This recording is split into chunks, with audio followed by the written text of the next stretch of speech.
We should have a Bill of Rights. We should not have a Bill of Rights. The Bill of Rights was an unnecessary addition to the Constitution because the government can only exert the power specified by the Constitution. We should remove factions so we can all get along with no conflicts. In Federalist 10, removing the cause of faction, the one by destroying the liberty, which is essential to its existence, the other by giving to every citizen the same options, the same passions, and the same interests. No. If the Federalists did this and took away diversity, there would be no balance within society. It conflicts and would be boring. We also can't have freedom for speech and expression, which is very vital.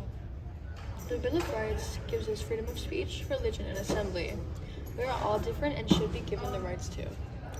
If we had a small Republican government, it would be better to represent and protect the people.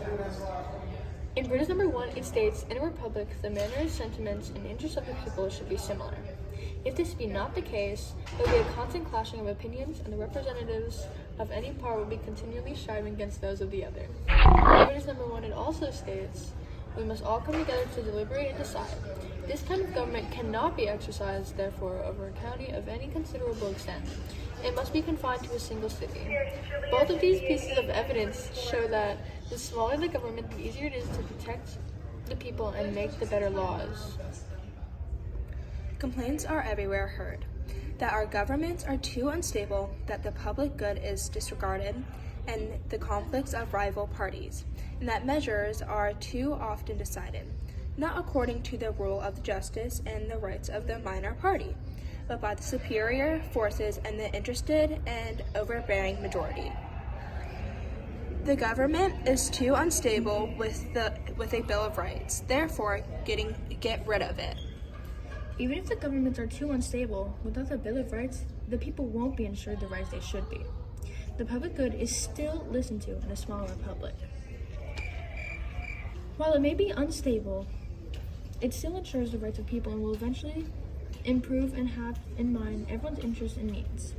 Quote 3 from Brutus 1 says, "Reduce this country to one single government, and if they may do it, it is pretty certain it will be found that the power retained by individual states, small as it is, will be a clog upon the wheels of the government.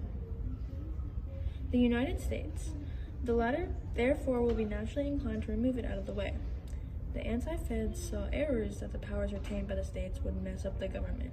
This is why, instead of 50 different governments, there should be one only ruled, ran by those with the people's best interests, and have smaller, more confined power." Two principles of government to support that we need a Bill of Rights are 1. Natural rights, life, liberty, and property. All of those are presented in the Bill of Rights and are huge in the rights of the people. The 8th, which has no excessive punishment, life. The 3rd, no soldiers quartering, which would be your property. And the 6th, fair trial and support, which would be liberty. And number 2, social contract. This was added to ensure rights while still being governed. Extra freedom, aka the 9th Amendment, while still having the one secure government with power.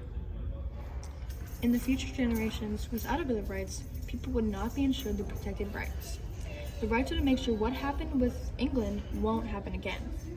People will always have these rights, and more thanks to the 9th Amendment. If anti-federalists hadn't pushed as hard as they did, we might not have had the same rights as we do now.